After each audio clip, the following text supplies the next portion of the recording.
जय श्री राम, जय श्री श्याम भाइयों, आपको मेरा आदरणीय प्रणाम। आज मैं गंगा माँ के विषय पर चर्चा करूँगा और संक्षिप्त वर्णन में एक बात कहूँगा, बहुत छोटी सी बात कहने जा रहा हूँ, उसे सुनिएगा कि महाराज सगर थे, भागीरथ महाराज थे, अयोध्या के राजा।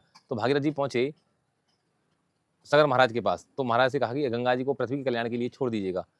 तो सगर महाराज ने कहा उसका वेग बहुत तेज है, उस वेग को रोक पाना किसी के बस की बात नहीं है, इसके लिए आप ब्रह्मा जी के पास चले जाइए, अगर वो वेग रोक सकते हैं तो मुझे छोड़ने में कोई ऐतराज़ नहीं है।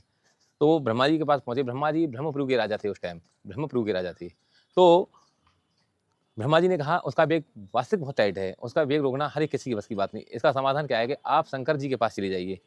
तो वो शंकर जी तो कैलाशपुरी के राजा थे, उस टाइम महान राजा थे, और साइंस प्रूफ है कि अपनी जो विज्ञान है इस टाइम की, वो पहले की हमसे ज़्यादा तेज थी और अच्छी थी विज्ञान।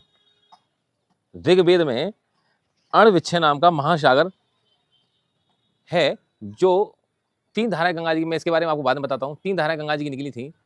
पहला, जब इन्होंने एक राजा महाराजाओं ने बैठकर मन मंथन किया, तो वहाँ पर जब निष्कर्ष निकला कि पहाड़ों की जटाएं से गंगा जल को निकाला गया, उससे उसका वेग रोका गया, और एक धारा छोड़ी थी जमीन के नीचे, एक छोड़ी थी जमीन के ऊपर, और एक छोड़ी थी सीधे अंतरिक्ष में।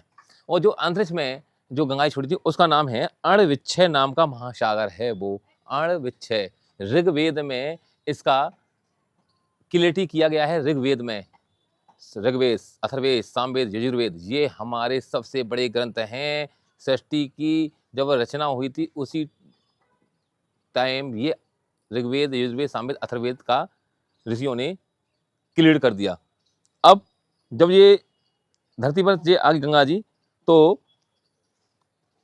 हम सब उसका जल पीते हैं और अपने आप को आरोग्य करते हैं। कोई भी व्यक्ति संसार के अंदर पैदा नहीं हुआ जो जल नहीं पीता है। जल पीता है और उसी से जीता है।